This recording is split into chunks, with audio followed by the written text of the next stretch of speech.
The prime accused in the alleged gang rape and brutal assault of 19-year-old Dalit girl in Hathras has claimed that he and three other accused in the case are being framed by the woman's family as her kin did not approve of the friendship between them.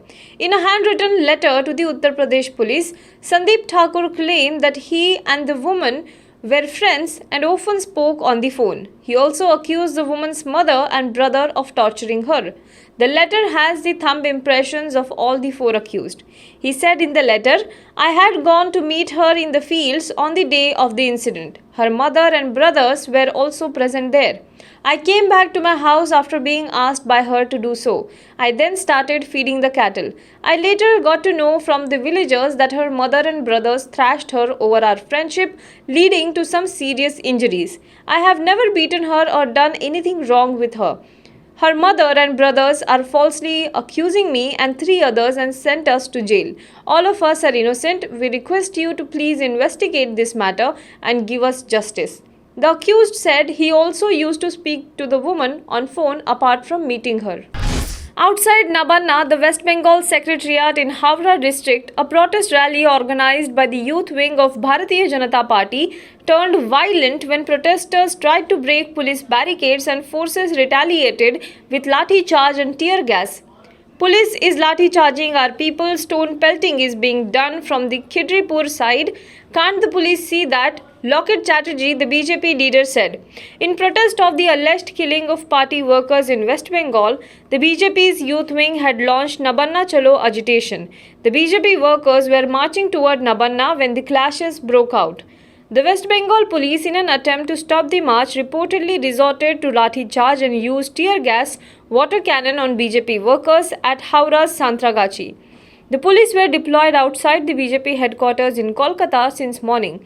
BJP workers, in response, raised slogans against Mamata Banerjee-led West Bengal government. Amazon has sent a legal notice to the Future Group, India's second-largest retail chain, over breach of the terms of its contract by selling a significant portion of the business to Ambani's Reliance Retail. It was selling its retail and wholesale business as well as its logistics and warehousing business to Reliance Retail, the Future Group had announced in late August. The deal, worth $3.4 billion, was locked between the Future Group and Reliance. Amazon and Future Group also had a deal before Reliance came into the picture. Amazon last year had acquired a 49% stake in Future Coupons, a group entity owned by Future Group's retail business. According to reports, the deal between Amazon and Future Retail also restricted the Indian firm from entering into a deal with certain firms regarding which the legal notice has been sent. China was accused by Taiwan today of trying to impose censorship in India after its embassy in New Delhi advised journalists to observe the One China principle after newspapers carried advertisement for Taiwan's National Day. Coming just months after deadly clashes between Indian and Chinese troops on the disputed Himalayan border between the two Asian giants, the controversy has flared at a time when Indian sentiments towards China are filled with antipathy and suspicion.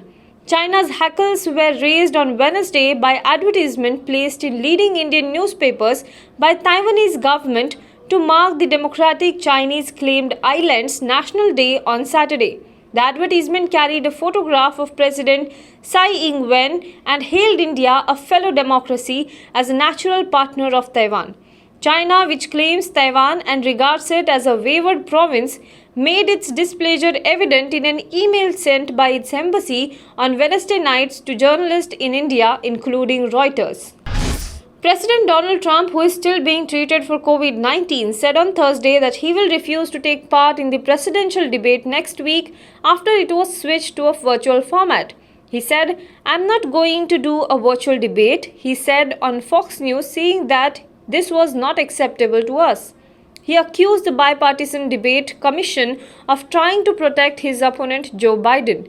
It was announced that the second presidential debate between Donald Trump and Democratic nominee Joe Biden will take place virtually amid the fallout from the president's diagnosis of COVID-19. Now be the first to know about the latest updates on our new news app.